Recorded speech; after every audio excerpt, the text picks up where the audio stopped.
The conundrum of social care. Who foots the bill to make it fit for purpose? Hello, mate. You all right? Are you all right? Yeah. The government's thought to be planning to increase national insurance to fund the £10 billion needed, breaking an election pledge to the anger of many. We've all worked so hard as well, right through everything. You know, it's like we're being punished for it, so it's not on. Also tonight, going short, the lack of workers that's causing chaos in some parts of the economy. Walking primrose, wondering when I'm gonna see you again. The death of Sarah Harding seen calls to one breast cancer charity soar by 800%. And a good read about good deeds, how this Samaritan's book has transformed his own life and inspired others. "This garden is beautiful," said Tiny Dragon. Big Panda nodded. "And we only found it because we went the wrong way so many times."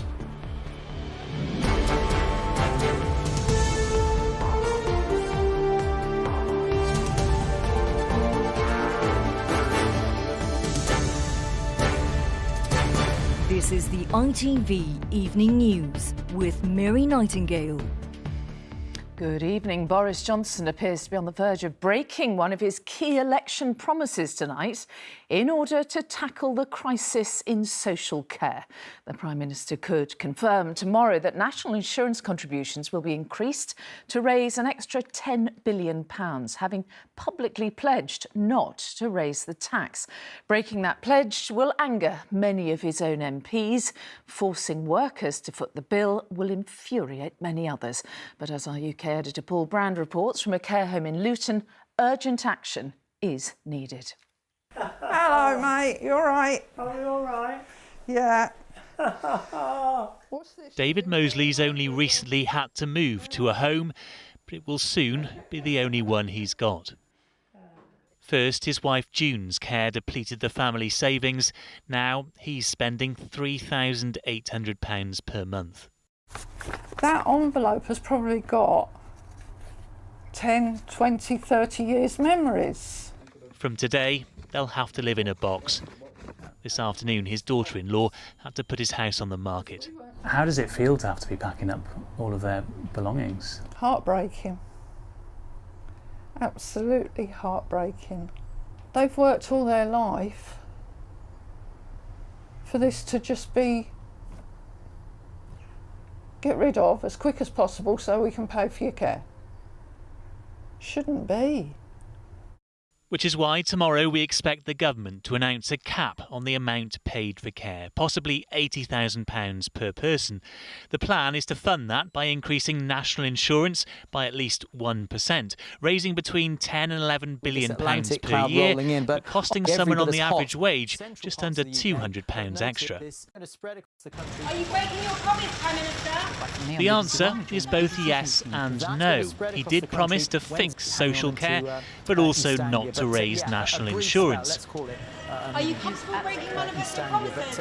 Cabinet members like this one are apparently not, with anger from many that the youngest and poorest may suffer most. It's deeply regressive. Someone earning £250,000 will pay a far smaller proportion of their income in national insurance than someone earning, say, £30,000 in my constituency of Rosendale and Darwin. Or back at David's nursing home, where carers on minimum wage will be among those paying more to fund their own work. Because we've all worked so hard as well, right through everything, you know, it's like we're being punished for it, so it's not on. So you don't think it's the right way to fund this? Definitely not, no. What is definite is that care needs more funding. However painful, someone will have to carry that burden. Paul Brand, ITV News, Luton.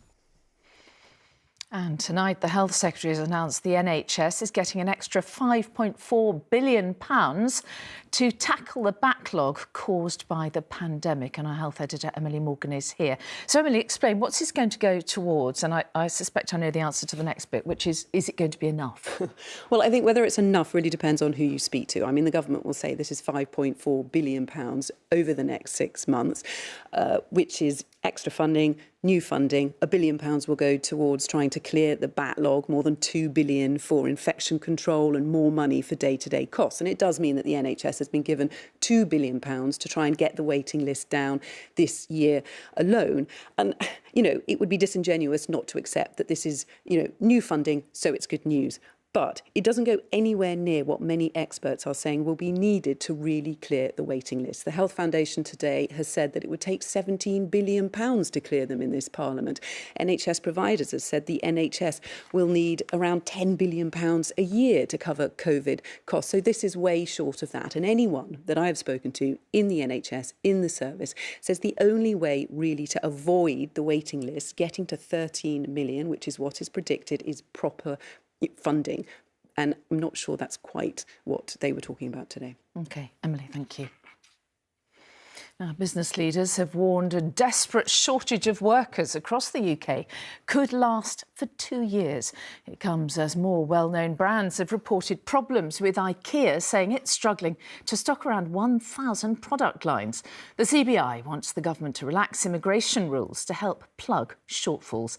Well, our business editor Joel Hills heard from some of those who are really struggling to get staff.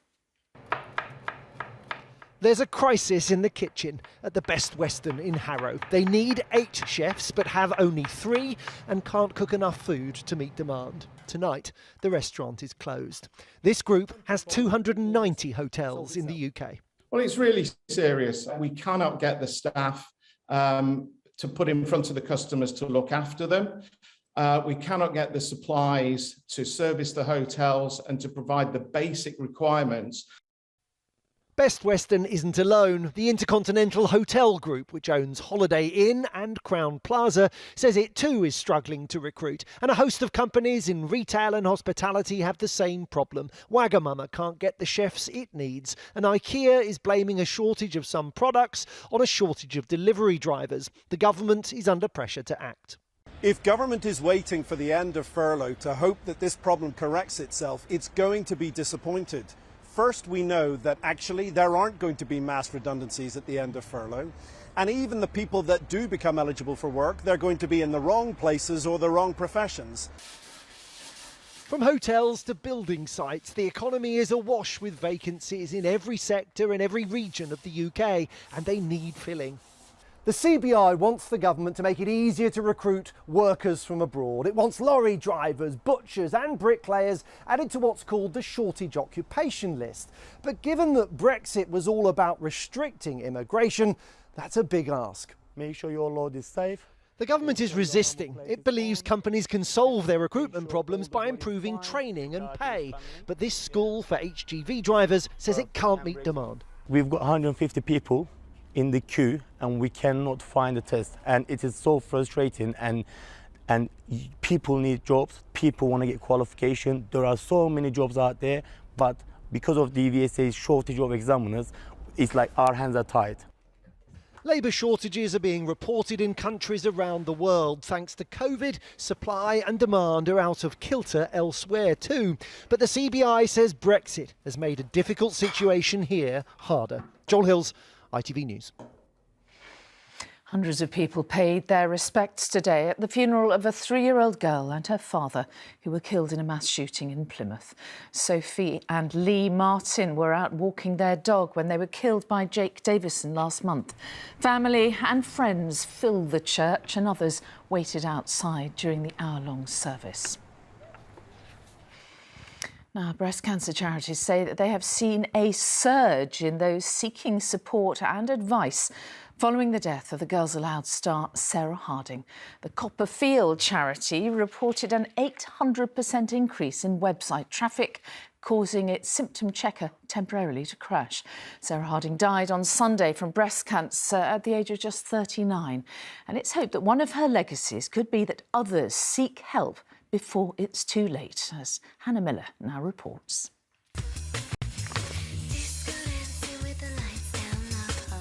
Sarah Harding led a life that she said went above and beyond what dreams are made of. Sarah. Picked from a crowd of thousands to form Girls Aloud on reality TV, today one of the show's judges said she was instantly likeable. She was just natural. She had an aura. You know, some people get this aura that you just go, the public would just love them, and they did. I mean, she got all the votes. Fellow bandmates shared their own tributes. Although we knew this day would arrive, said Cheryl, I'm somehow still feeling at a loss for words that our stunning, unique, crazy, quirky, kind and soft-hearted girl has departed. Your fire burned so bright and you loved, lived and laughed so hard, wrote Kimberly. My heart is broken. Every time when you act like that will only make me strong. After being diagnosed with breast cancer just over a year ago, in March Sarah released this single to raise money for research at the hospital where she was treated. You know, she was really a remarkable woman. And despite the predicament that she was in, she would much rather that the money went into trying to identify other young women who were at risk so that they could be diagnosed at an earlier stage, or perhaps the cancer even prevented. While Sarah admitted she delayed getting checked out because of the pandemic, in the hours since her death, one breast cancer charity says their website's seen an 800% increase in visitors. So self-checking is really, really important, and ultimately is you being proactive about your health. Many hope that will be Sarah Harding's legacy, a shining star who wanted to be remembered for the way that she lived, but whose death will save other women if it prompts them to spot the signs. Hannah Miller, ITV News, Manchester. Still to come on the ITV Evening News, the Afghan veterans whose lives are still blighted by the conflict. Crying myself to sleep on a park bench at night. And the 3-year-old boy rescued after 4 days living in the bush. And that story and more after the break. Join me then.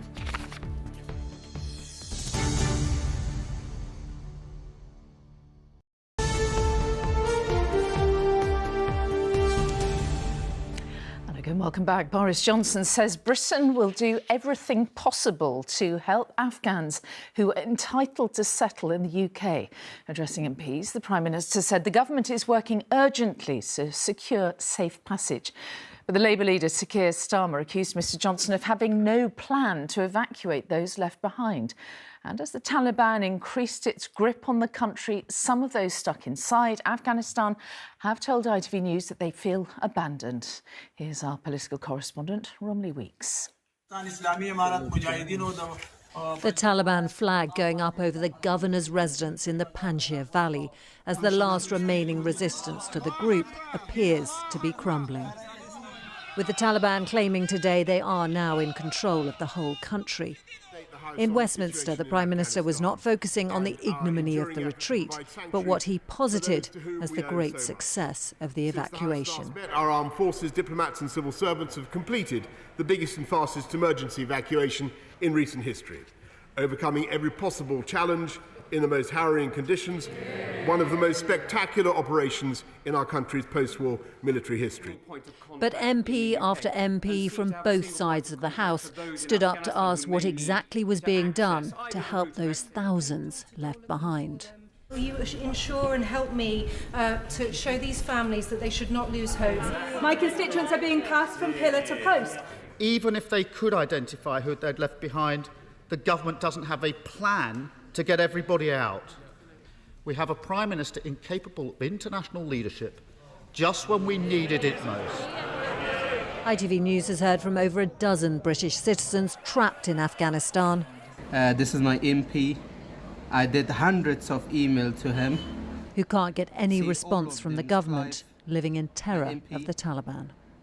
Are we going to be alive if you go outside or if you walk for 15 minutes? At night, they have revenge killing, kidnapping. You've been given no advice by the Foreign Office or by the British government on what you should do now? No. You're totally in limbo? Exactly right. We're in prison, but we don't know when we're going to be released and who's going to be releasing us. But I don't know what is going on with the UK. Are they going to leave us to die here? The Prime Minister promised everything possible is being done to help those trapped reach safety. In hiding in Afghanistan, it doesn't feel like that. Romley Weeks, ITV News. Well, the government today pledged millions of pounds towards mental health support for veterans and also funding for military charities. Well, that will go some way to help those bearing the unseen injuries of war so many suffered in Afghanistan. In our series Photo from the Front Line, we're hearing the stories of some of those who served with 3 para in Helmand province.